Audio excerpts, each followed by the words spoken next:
ਚੰਡੀਗੜ੍ਹ ਦੇ ਸੈਕਟਰ 33 ਦੇ ਵਿੱਚ ਸ਼ਰਾਬ ਠੇਕੇਦਾਰਾਂ ਦੇ ਘਰ ਦੇ ਬਾਹਰ ਹੋਈ ਫਾਇਰਿੰਗ ਦੇ ਮਾਮਲੇ ਦੇ ਵਿੱਚ ਗੈਂਗਸਟਰ ਲੋਰਿਸ ਬਿਸ਼ਨੋਈ ਦਾ ਅਹਿਮ ਨਾਮ ਸਾਹਮਣੇ ਆਇਆ ਹੈ, जिस तो बाद पुलिस ने तफ्तीश करते हुए कई नाम होर सामने लिआंदे ने।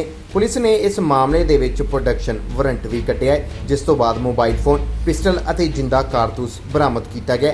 इस गल की जानकारी दिंदे हुए एसएसपी चंडीगढ़ नीलाबरी विजय जगदले ने अहम खुलासा किया है। आओ सुनते हैं इस उत्ते एसएसपी चंडीगढ़ का होर की कहना है। वेटिंग पार्टी जो इन्होंने बनाई हुई है कि भाई इसका वेपन तू रख ले, फिर इसको तू अपने घर पे जगा दे, तीसरे आदमी को बोलना कि इसको फलाने ढाबे पे जाके रोटी खिला दे, डिवाइड करा है। चौथे आदमी को बोलना कि कल दो दिनों के लिए तू अपने घर पे रख ले। अगर कोई कहता है कि यार मैं घर पे नहीं हूँ, मैंने नानके जाना है, तो उसको बोलना कि नानके भी तू इसको ले जा। तो मतलब सुमित तो अलग अलग जगहों पे सुमित तो अच्छी तरह जानता था, बहुत अच्छी तरह जानता था, इसमें कोई शक नहीं है। और इसका डेफिनेटली एग्जैक्ट रोल क्या था जब हम शूटर्स पकड़ेंगे आपको क्लियर करेंगे। बट उसके पोजीशन में से जो है उसके गराज में से ये वेपन रिकवर हुआ है, और वो भी वेंकटगढ़ के डिस्क्लोजर पे हुआ है। इसका मतलब वेंकटगढ़ जो हमें स्टोरी बता रहा है वो सही है।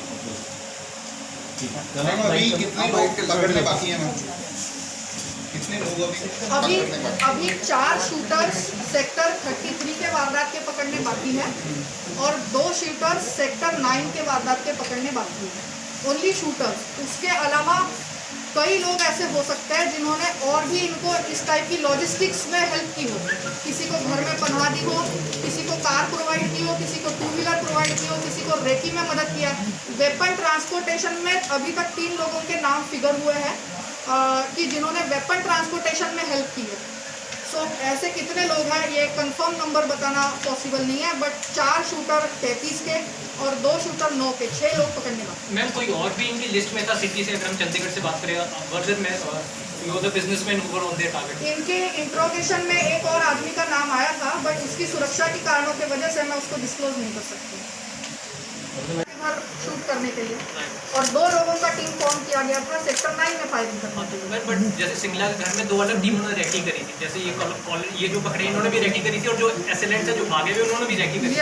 तो मतलब 2 टीम्स रैकी कर रही है, मतलब दोनों में से कोई भी स्ट्राइक कर सकता है। जो पहली टीम ने रैकी की है, जो adding abetting and executing group में है, वो इसलिए करी गई थी क्योंकि मतलब प्रिलिमिनरी रैकी कुछ भी नहीं पता था, ये रैकी करके आए। Thereafter the second group of shooters which went for a specific purpose to see कि किस तरीके से वारदात को अंजाम देना है, ताकि रास्ते ना भूल चुक जाए। Ma'am they are very small criminals ma'am, तो इनको मैम कौन who provide them with the details of businessman, liquor barons and all कि इन लोगों के घर पे स्ट्राइक करोगे तो पैसा मिलेगा। Their bouncers, their staff members कौन है जो इनको बताता है कि XYZ के घर गोली चलाओ तो पैसा मिल सकता है?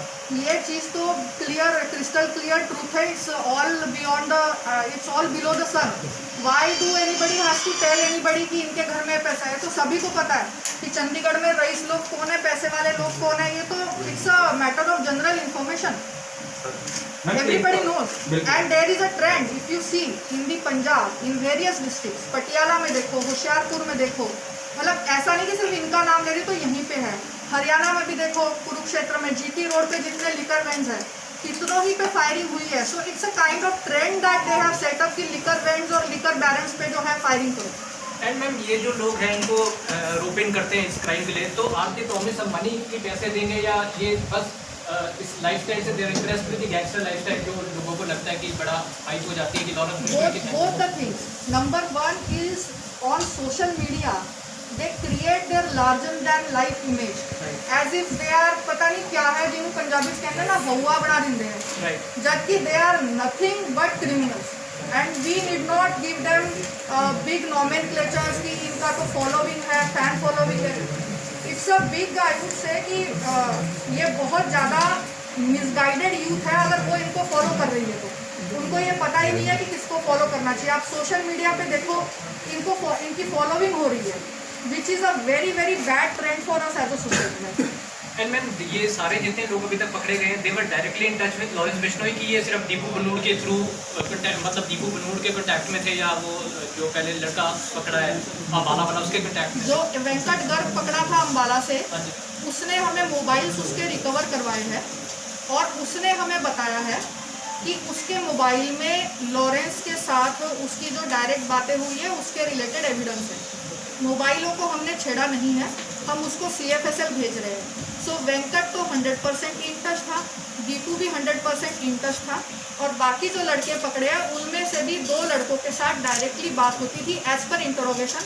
As of now I can not tell you that I have evidence to show that. Ma'am जो सुमित का ठीक है, दूसरा जो प्रेस नोट मैंने दिया है वो PO सेल की तरफ से विकास वालिया नाम का PO है जो अरेस्ट हुआ है, उसके संबंध में है।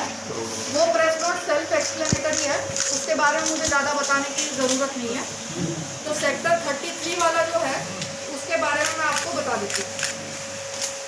जैसे कि आप लोगों को पता है 31 मई 2020 को फायरिंग इंसिडेंट हुआ था सेक्टर 33 में मिस्टर राकेश सिंगला की कोठी के ऊपर। उनके ब्रदर मिस्टर अरविंद सिंगला, उनके स्टेटमेंट पे FIR दर्ज हुई थी, और उसके बाद इसकी इन्वेस्टिगेशन सेट इन मोशन हुई। तो इसमें जब हम प्रेस नोट भेज रहे थे अलग अलग, काफ़ी कंफ्यूजन आ रही थी। डिफरेंट जो जर्नलिस्ट रिपोर्टर्स हैं, तो मैं एक बार इनका जो स्कीम ऑफ थिंग्स है वो एक्सप्लेन करूँगी। ये जो क्रिमिनल्स है इनको हम मोटा मोटी 3 टाइप में, 3 ग्रुप्स में डिवाइड कर सकते हैं। पहला ग्रुप हो गया वो क्रिमिनल्स जो जेल के अंदर बंद है और जेल के अंदर से इसको चला रहे हैं, अपने पूरे नेटवर्क को चला रहे हैं, जैसे कि लॉरेंस बिश्नोई, दीपू बनूर और उसके कई और साथी होंगे जो जेल से चला रहे हैं। सेकंड ग्रुप हो गया उन लोगों का जो एक्चुअली वारदात में जाकर शूटिंग कर रहे हैं, जो एक्चुअली वेपन्स के साथ फायरिंग कर रहे हैं। और तीसरा ग्रुप हो गया उन लोगों का जिनको हम कहेंगे एडर्स, अबेटर्स एंड एग्जीक्यूटर्स, जो ये पूरा प्लानिंग है, रेकी है, व्हीकल्स प्रोवाइड करवानी है रेकी के लिए, क्राइम को एग्जीक्यूट कराने के लिए, जो शूटर है उनको ठहर देनी है, पनाह देनी है रात को ठहरने के लिए, और भी जो चीज़ें इनको प्रोवाइड करनी है, वेपन्स प्रोवाइड करना है, एम्यूनिशन प्रोवाइड करना है। तो इस टाइप के 3 ग्रुप्स ये बने हुए हैं। तो अभी तक जो यहाँ इसमें अरेस्ट हुई है, जो जेल के अंदर है, उनमें से एक आदमी की अरेस्ट हुई है, दीपू की, और जो बाकी सारी अरेस्ट हुई है वो जो इनको एड कर रहे हैं, अबेट कर रहे हैं और एग्जीक्यूट कर रहे हैं, उन लोगों की अरेस्ट हुई है। तो आज भी ये जो 3 लड़के हमने अरेस्ट किए हैं, ये total and completely complicit in the crime है। इन्होंने एड भी किया है, अबेट भी किया है, एग्जीक्यूट भी किया है। सो जो ये वारदात इन्होंने अंजाम दिया है उसमें हर तरह की मदद प्रोवाइड की है और एक्टिव इन्वॉल्वमेंट इनका रहा है। अब ये पहला लड़का जिसको अरेस्ट किया है इसका नाम है साहब सिंह एलियस साहबा। ये बनूड़ का रहने वाला है, और चूंकि ये बनूड़ में रहता था तो ये दीपू बनूड़ के साथ ऑलरेडी इन टच है। अब आप जानते हैं कि हमारे पास दीपू बनूड़ और सेवक सिंह, जिसको पहले ही हम इन मुकदमों में अरेस्ट कर चुके हैं, वो हमारे पास रिमांड के ऊपर है। तो इनकी पूछताछ से जो हमें आगे इनपुट मिले हैं कि ये 3 लड़के भी इनके ग्रुप में ही, इनके गिरोह में ही जो है इनको हर तरीके से सपोर्ट करते थे और एक्टिवली इस क्राइम के अंदर इन्वॉल्व भी थे।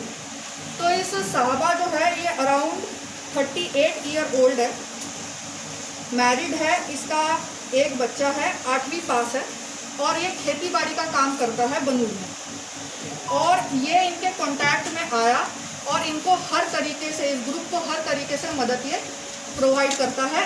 उसकी तरफ से ये जो आप बड़ा वाला पिस्टल देख रहे हैं 9mm वाला, वो इससे रिकवर हुआ है, साथ में मैगजीन्स और कार्ट्रिजेस रिकवर हुई है। और इस पिस्टल के ऊपर आप लोगों ने देखा होगा कि एक RIP अंकित भदू ऐसे लिखे हुए काफ़ी पिस्टल्स की सर्कुलेशन सोशल मीडिया पे हुई थी। तो इस पिस्टल के ऊपर भी RIP रिप अंकित भदू ऐसे एनग्रेव किया हुआ है। तो इसको हमने जब ये इंट्रोगेशन में फिगर किया तो इसको हमारी पुलिस स्टेशन 34 और पुलिस स्टेशन 34 से इंस्पेक्टर बलदेव सिंह जो कि इस केस के आयु है, उनकी टीम, और पुलिस स्टेशन 39 से इंस्पेक्टर अमनजोत सिंह जिनको इन केसेस की इन्वेस्टिगेशन के लिए खास तौर पे टीम में शामिल किया गया।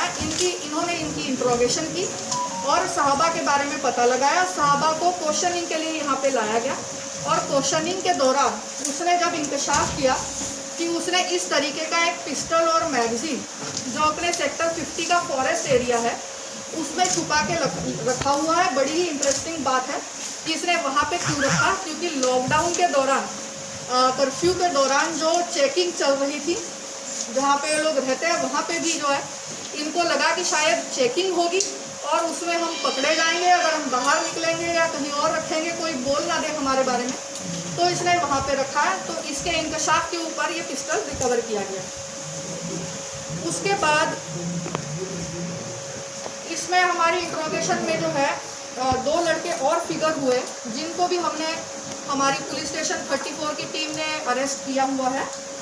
उन 2 लड़कों के नाम है लकी और शिवा। अब ये जो लकी है ये कॉलोनी नंबर 4 का रहने वाला है और इंडस्ट्रियल एरिया पुलिस स्टेशन में इसके खिलाफ ऑलरेडी 5 मुकदमे हैं और 1 मुकदमा इसका मोहाली के थाने में सुहाना है। उसके अलावा दूसरा लड़का जो उससे ये 32 बोर का जो एक पिस्टल है वो बरामद हुआ है और साथ में मैगजीन और एम्यूनिशन। पानी मंगवाना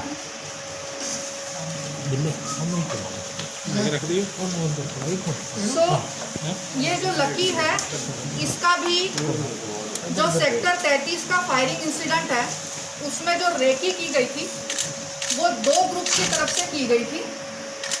एक ग्रुप जो था उसमें लकी और शिवा, दूसरा लड़का शिवा जिसको हमने अरेस्ट किया वो शामिल है और उस रेकी में लकी के तरफ से जो 2 व्हीलर यूज़ किया गया था वो अभी रिकवर होना बाकी है। लकी को हम पेश करेंगे, रिमांड लेंगे, रिकवर करेंगे। इनके साथ साथ ही जो सेवक एक लड़का हमने अरेस्ट किया था अक्यूज, वो भी इनके साथ रेकी में शामिल था। और जो दूसरा ग्रुप गया है रेकी के लिए जिन्होंने एक्चुअल शूटिंग की है करण, बची, राहुल, नितिन और एक लड़का और है। तो इस तरीके से 2 ग्रुप्स में इनकी रेकी हुई है। इंसिडेंट से अराउंड 25 दिन पहले इन्होंने ये प्लानिंग बनाई थी कि चंडीगढ़ में अलग अलग जगहों पे फायरिंग करके हमने दहशत फैलानी है। उसके बाद ये जो दूसरा आदमी हमने पकड़ा है, तीसरा अक्यूज हमने अरेस्ट किया है शिवा। इसकी एज 38 ईयर्स है। ये मैरिड है।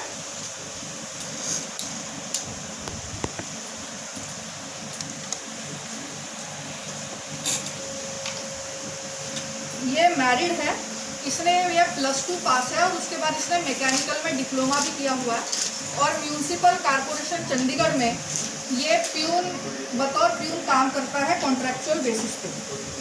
सो शिवा का जो रोल है अपने इस सेक्टर 33 के इंसिडेंट में कि ये तो लकी के साथ जो रेकी पार्टी थी उसमें भी शामिल था। इसने जो करण शूटर पकड़ा गया था सेक्टर 33 में उसको पनाह दी हुई थी, उसको ठहर दी हुई थी और आगे बनूड़ के भी कुछ लोगों के साथ इसने उसका कांटेक्ट करवाया हुआ था और वेपन्स भी इसने ट्रांसपोर्ट किए हुए थे। इसके अलावा सोनू शाह मर्डर केस में जो एक शूटर फिगर हुआ था राजन, अभी ये पता लगा है कि राजन को भी शिवा ने ही पनाह दी हुई थी 3 दिनों के लिए। रेकी के लिए जो एक्टिवा शिवा ने प्रोवाइड करी थी वो एक्टिवा इस टाइम पे रिकवर्ड है। सो ये शिवा और लकी को भी जो है जो शिवा कहाँ का रहने वाला है? मौली जाता ये मौली जाकर हाँ। Lucky 4 number lucky 4 number colony. इस पर भी ऑलरेडी बैड है कोई क्रिमिनल एक्टिविटी। शिवा पे कोई भी क्रिमिनल एक्टिविटी का केस अभी तक दर्ज नहीं है क्योंकि इसका इन्वॉल्वमेंट अभी it has come to the fore now. So we got to know इसने जो इंकशाफ किया है कि सोनू शाह केस में भी इसने एक शूटर को पनाह दी थी। ये कितना सच है झूठ है जब डिटेल करेंगे तब पता लगेगा। उसके अलावा आपको बता दूं कि एक सेवक करके बंदा जो अरेस्ट किया था एक अक्यूज पर्सन, तो वो भी हमारे पास अभी रिमांड पे है। उसका रिमांड 22 जून तक चला है और जॉइंट इंटरोगेशन सेवक काला सारंगपुरिया, दीपू बनूर और वेंकट गर्ग, जो कि सेक्टर 9 के फायरिंग इंसिडेंट में अरेस्ट किया गया था सेक्टर 3 पुलिस स्टेशन की तरफ से। इन चारों की जॉइंट इंट्रोगेशन भी करी गई थी और इनका जो ये नेक्सस बना हुआ है, इन्होंने हर जगह पे not only in tri city but in different cities of Punjab and Haryana, different villages of Punjab and Haryana, इन्होंने इस तरीके से अपना एडिंग, अबेटिंग एंड एग्जीक्यूटिंग का लोगों का नेटवर्क इन्होंने बनाया हुआ है। इस पूरे नेटवर्क को बर्स्ट करने के लिए इस टाइम पे चंडीगढ़ पुलिस की सेक्टर 34 और 39 की 8 टीमें लगी हुई है और जो सेक्टर 9 में फायरिंग इंसिडेंट हुआ है उसके लिए डीएसपी कृष्ण कुमार के नेतृत्व में 5 टीमें इस टाइम पे लगी हुई है और हरियाणा और पंजाब के अलग अलग जगहों पे छापामारी चल रही है। मेरे तरफ से फिलहाल इतना ही है। बाकी इस मामले में अभी तक मैम कुछ सामने आया हो कि जिस भी जैसे शिमला या फिर सेक्टर 9 में। ਚੰਡੀਗੜ੍ਹ ਤੋਂ ਸਟਾਰ ਨਿਊਜ਼ ਪੰਜਾਬੀ ਦੇ ਲਈ ਰਮੇਸ਼ ਕੁਮਾਰ ਦੀ ਰਿਪੋਰਟ। ਅਗਰ ਤੁਸੀਂ ਦੇਖਣਾ ਚਾਹੁੰਦੇ ਹੋ ਦੇਸ਼ ਤੇ ਦੁਨੀਆ ਦੀ ਪੰਜਾਬੀ ਖਬਰਾਂ ਤਾਂ ਸਾਡਾ ਚੈਨਲ ਸਬਸਕ੍ਰਾਈਬ ਕਰਨਾ ਨਾ ਭੁੱਲਣਾ ਤੇ ਦਬਾਓ ਘੰਟੀ ਦਾ ਬਟਨ।